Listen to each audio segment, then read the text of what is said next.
क्या नाम है सर आपका? मेरा नाम प्रज्वल पांडे है। कहाँ से हैं प्रज्वल जी आप? मैं रीवा का रहने वाला हूँ। भोपाल कैसे आए आप? भोपाल मैं यूट्यूब पे देखा था आपका वीडियोस वगैरह, तो मुझे काफ़ी अच्छा लगा, तो उस बेसिस पे मैं यहाँ आया आपके आइडल। मतलब आपने आइडल सैलून को यूट्यूब पे देखा था? हाँ, मैंने यूट्यूब पे देखा था। और आइडल सैलून के अलावा और भी कुछ सर्च किया था सर, आपने नहीं किया? मैंने वही ट्रांसप्लांट वगैरह का देखा था, तो मुझे थोड़ा जमा नहीं, उसमें काफ़ी रिस्की रहता है। हाँ हाँ। और ऑपरेशन एंड ऑल काफ़ी दिक्कत होती है, इसलिए मैंने उस पर नहीं गया। अच्छा अच्छा अच्छा।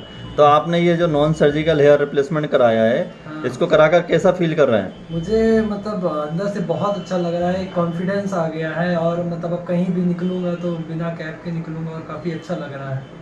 आपका थोड़ा साइड वाला पार्ट दिखाएंगे क्या, कैसा लग रहा है? मैच है नहीं है? थोड़ा सा साइड में दिखाइए सर। गुड। आपको कैसा लग रहा है पहले से? यहाँ आके आइडियल सैलून में जैसे कि ट्रीट किया, सबने अच्छे से ट्रीट किया, और मुझे सब बहुत बेटर लग रहा है, एक फैमिली जैसा लग रहा है। तो आप अपने दूसरे कलीग्स वगैरह को आप इन्फॉर्म करेंगे कि हाँ, अगर सर्विस लेना है तो आप आइडल सैलून आइए? ऑफ कोर्स मैं करूँगा, और मैं सबको बोलूँगा भी कि आना चाहिए, और खुद का लुक बदलना चाहिए। काफ़ी अच्छा फील होता है और काफ़ी कॉन्फिडेंट लगता है कहीं भी जाकर। थैंक यू प्रवजी जी। और आपका ये वीडियोस जो हम कैप्चर कर रहे हैं, इसको हम अपने सोशल मीडिया पे डालेंगे। हाँ। जिसको आप अपने दोस्तों वगैरह को भी शेयर करवाएंगे, ताकि उनको जिनको ये प्रॉब्लम है वो इससे निजात पा सकें। हाँ, मैं ज़रूर करूँगा, और सबको कॉन्फिडेंस लाऊंगा, बोलूँगा भी कि करने को, कि आप यहाँ आएँ और करें। ठीक है प्रवजी जी, थैंक यू वेरी मच।